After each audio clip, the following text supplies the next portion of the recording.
कृषि कानूनों पर एक बार फिर से सरकार और किसानों के बीच तल्खी बढ़ सकती है। प्रधानमंत्री नरेंद्र मोदी के राज्यसभा में दिए बयान के बाद किसानों और किसान समर्थकों ने भी प्रधानमंत्री पर पलटवार किया है।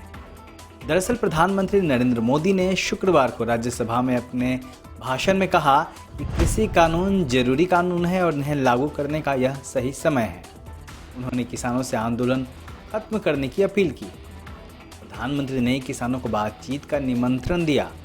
पीएम ने किसानों का आश्वासन भी दिया कि एमएसपी था, एमएसपी है और एमएसपी रहेगा। उन्होंने इसके खिलाफ भ्रम फैलाने का भी आरोप लगाया। पीएम मोदी ने दोहराया कि वो बात करने को तैयार है। प्रधानमंत्री के इस बयान के बाद बहस छिड़ गई है। सरकार के मंत्री से लेकर भाजपा के नेता तक प्रधानमंत्री की बात को सोशल मीडिया पर साझा कर रहे हैं। वहीं किसान आंदोलन के समर्थक भी मैदान में हैं। पीएम मोदी के राज्यसभा के बयान के बाद किसान नेता राकेश टिकैत ने तुरंत पलटवार किया है। मोदी के दावे पर राकेश टिकैत ने दो टूक में पीएम मोदी की बात का उन्हीं के अंदाज में जवाब दिया। टिकैत ने ट्विटर पर लिखा, एमएसपी दो राज्यों के अलावा न था, न है, न रहेगा। देश को गुमराह न करें हुक्मरान। तो दूसरी ओर कांग्रेस नेता रणदीप सिंह सुरजेवाला ने भी पीएम मोदी को जवाब देते हुए उन्हें आत्ममुग्ध कहा। साथ ही पीएम के भाषण को लफाजी और जुमलेबाजी कहा। सुरजेवाला ने अपने ट्वीट में लिखा, लफाजी और जुमलेबाजी के अलावा राज्यसभा में कुछ ठोस नहीं कह पाए मोदी जी। न 75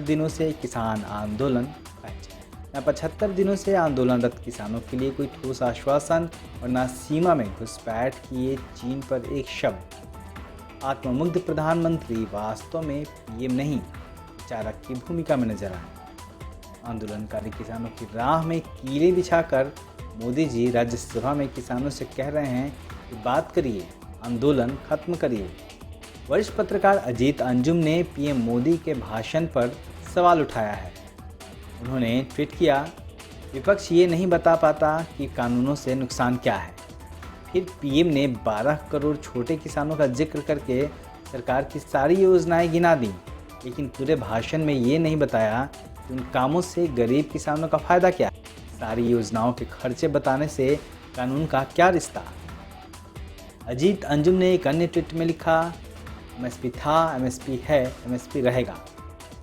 फिर देश के सिर्फ 6% किसानों की फसल एमएसपी पर क्यों बिकती है?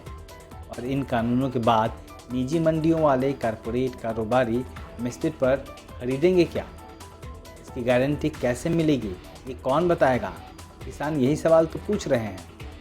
दरअसल प्रधानमंत्री नरेंद्र मोदी लगातार विपक्ष को निशाना बना रहे हैं और दुष्प्रचार की बात कह रहे हैं, लेकिन वो खुद अब तक किसानों को नहीं समझा पाए हैं, ना ही उनकी सरकार किसानों को समझा पाई है कि कृषि बिल से किसानों को फायदे क्या होंगे।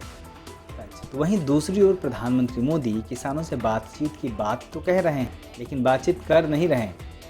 पिछले दिनों भी उन्होंने कहा था कि किसानों से वह बस एक फ़ोन कॉल की दूरी पर हैं, जिस पर राकेश टिकैत ने सवाल पूछा था कि प्रधानमंत्री वह नंबर बताएं। ऐसे ही अभी वो किसानों से बात करने को तो कह रहे हैं, लेकिन बातचीत कैसे होगी और वो कब करेंगे यह नहीं बता रहे हैं। नहीं, किसानों को अपने पास बातचीत के लिए ही बुला रहे हैं। साफ है कि केंद्र सरकार किसी भी कीमत पर किसानों की सुनने को तैयार नहीं है। कम से कम उनका अब तक का रवैया तो यही बता रहा है। ब्यूरो रिपोर्ट, दलित दस्तक। दलित दस्तक आपका अपना चैनल है। यह चैनल आपकी आवाज़ उठाने के लिए है। इसको जरूर सब्सक्राइब करें और अपने दोस्तों से भी करवाएं। बेल आइकन पर भी जरूर क्लिक करें।